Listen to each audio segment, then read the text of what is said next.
ഇപ്പോൾ ലതീഷ് ഈ വാർത്തയുടെ തന്നെ കൂടുതൽ വിവരങ്ങളുമായി ചേരുന്നുണ്ട്. ലതീഷ്, നടപടിക്രമങ്ങളിലേക്കൊക്കെയും കടന്നിട്ടുണ്ട്. ഇപ്പോൾ ഡ്രൈവറും ഈ ലോറിയുടെ ഡ്രൈവറും ഒപ്പം തന്നെ സഹായിയും കസ്റ്റഡിയിലായിരിക്കുന്നു എന്ന വിവരങ്ങൾ ഇപ്പോൾ പുറത്തു വരുന്നുണ്ട്. അതിനോടൊപ്പം തന്നെ ഇതൊരു സ്കൂൾ സോണാണ്. നേരത്തെ നമ്മൾ അറിഞ്ഞതുപോലെ 2 സ്കൂളുകൾ ഈ മേഖലയിലുണ്ട്. ഏതാണ്ട് 1500-ലധികം കുട്ടികൾ പഠിക്കുന്ന സ്കൂളുകളാണ് ഇത് രണ്ടും. അവിടെ എടുക്കേണ്ടുന്ന ഏറ്റവും പ്രധാനപ്പെട്ട കരുതൽ നടപടികളൊന്നും സ്വീകരിച്ചില്ല എന്നുള്ളതാണ് നാട്ടുകാരുടെ പ്രതിഷേധത്തിന്റെ ഏറ്റവും പ്രധാനപ്പെട്ട കാരണം. അതിനൊരു തീർപ്പുണ്ടാക്കാനുള്ള ഏറ്റവും സുപ്രധാനമായ യോഗമടക്കം വിളിച്ചിട്ടുണ്ട്. നാളെ കളക്ടറേറ്റിലാണ് യോഗമെന്നാണ് മനസ്സിലാക്കുന്നത്. മന്ത്രിയൊക്കെയും സംഭവ സ്ഥലത്തെത്തിയപ്പോൾ അതാണ് പറഞ്ഞത്.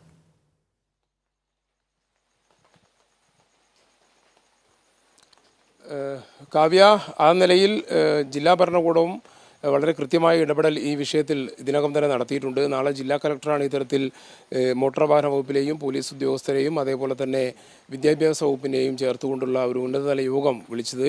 ഈ യോഗത്തിൽ ഇത്തരം കാര്യങ്ങളെല്ലാം വിശദമായി ചർച്ച ചെയ്യും. എന്തായാലും അതിദാരുണമായ ഒരു അപകടമാണ് കല്ലടിക്കോട് ഉണ്ടായത്.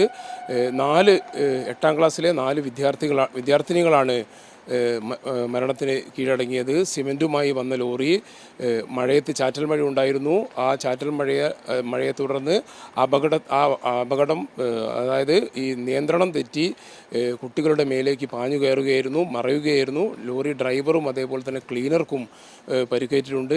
ഇവരുടെ ഭാഗത്തു നിന്നും ഇവരുടെ മൊഴി എടുത്താൽ മാത്രമായിരിക്കും കൂടുതൽ കാര്യങ്ങൾ, അപകടം എങ്ങനെ ഉണ്ടായി എന്നത് സംബന്ധിച്ച കാര്യങ്ങൾ ഒരു വ്യക്തത വരികയുള്ളൂ. എന്തായാലും സ്ഥിരം അപകടം നടക്കുന്ന വളവാണ്. ആ നിലയിലുള്ള പ്രതിഷേധമാണ് ജനങ്ങളുടെ ഭാഗത്തു നിന്നും ഉണ്ടായത്. എന്തായാലും കുട്ടികളുടെ 4 പേരുടെയും മൃതദേഹങ്ങൾ ഇതിനകം തന്നെ പാലക്കാട് ജില്ലാ ആശുപത്രിയിലേക്ക് മാറ്റിയിട്ടുണ്ട്. പോസ്റ്റ്മോർട്ടം നടപടികൾ ഇന്ന് തന്നെ ഉണ്ടാകുമെന്നുള്ള വിവരങ്ങളാണ് നമുക്ക് മനസ്സിലാക്കാൻ കഴിയുന്നത്. അതിനനുസരിച്ചുള്ള ക്രമീകരണങ്ങൾ ഇതിനകം തന്നെ ഉണ്ടായിട്ടുണ്ട്. സർക്കാരിൻ്റെ ശക്തമായ ഇടപെടൽ ഉണ്ടായിട്ടുണ്ട്. ചികിത്സ ഉൾപ്പെടെ പരിക്കേറ്റ ഒരു കുട്ടിയുണ്ട്. പരിക്കേറ്റ കുട്ടിക്ക് ഉൾപ്പെടെ മതിയായ ചികിത്സ ലഭ്യമാക്കണം എന്നടക്കമുള്ള കാര്യങ്ങൾ ഇതിനകം തന്നെ മുഖ്യമന്ത്രിയും അതേപോലെ തന്നെ ഗതാഗത മന്ത്രിയും ജില്ലയുടെ ചുമതലയുള്ള MP രാജേഷ് അടക്കമുള്ള ഗതാഗത മന്ത്രി വിദ്യാഭ്യാസ മന്ത്രിയും നൽകി കഴിഞ്ഞു.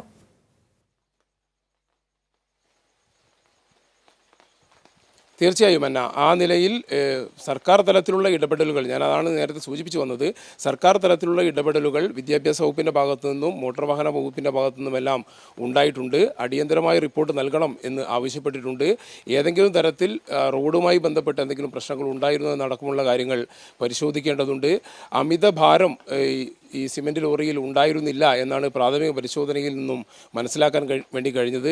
ടയറുകളെല്ലാം നല്ല രീതിയിലുള്ള പുതിയ ടയറുകൾ തന്നെയായിരുന്നു, അല്ലെങ്കിൽ മോശം ടയറുകളായിരുന്നില്ല ഈ വാഹനത്തിന് ഉണ്ടായിരുന്നത്, മറിഞ്ഞ ലോറിക്കുണ്ടായിരുന്നത് എന്നടക്കമുള്ള കാര്യങ്ങൾ പ്രാഥമിക പരിശോധനയിൽ മോട്ടോർ വാഹന വകുപ്പും സ്ഥിരീകരിച്ചിട്ടുണ്ട്. അതുകൊണ്ട് തന്നെ ഈ പരുക്കേറ്റ് ചികിത്സയിലുള്ള ലോറി ഡ്രൈവറുടെയും അതേപോലെ തന്നെ ക്ലീനറുടെയും മൊഴിയെടുത്താൽ മാത്രമായിരിക്കും അപകടം സംബന്ധിച്ച് കൂടുതൽ കാര്യങ്ങൾ വ്യക്തമാവുകയുള്ളൂ. ആ നിലയിലുള്ള ഒരു തുടർ നടപടികൾ സ്വാഭാവികമായും പോലീസിൻ്റെയും മോട്ടോർ വാഹന വകുപ്പിൻ്റെയും ഭാഗത്തു നിന്നുണ്ടാകും.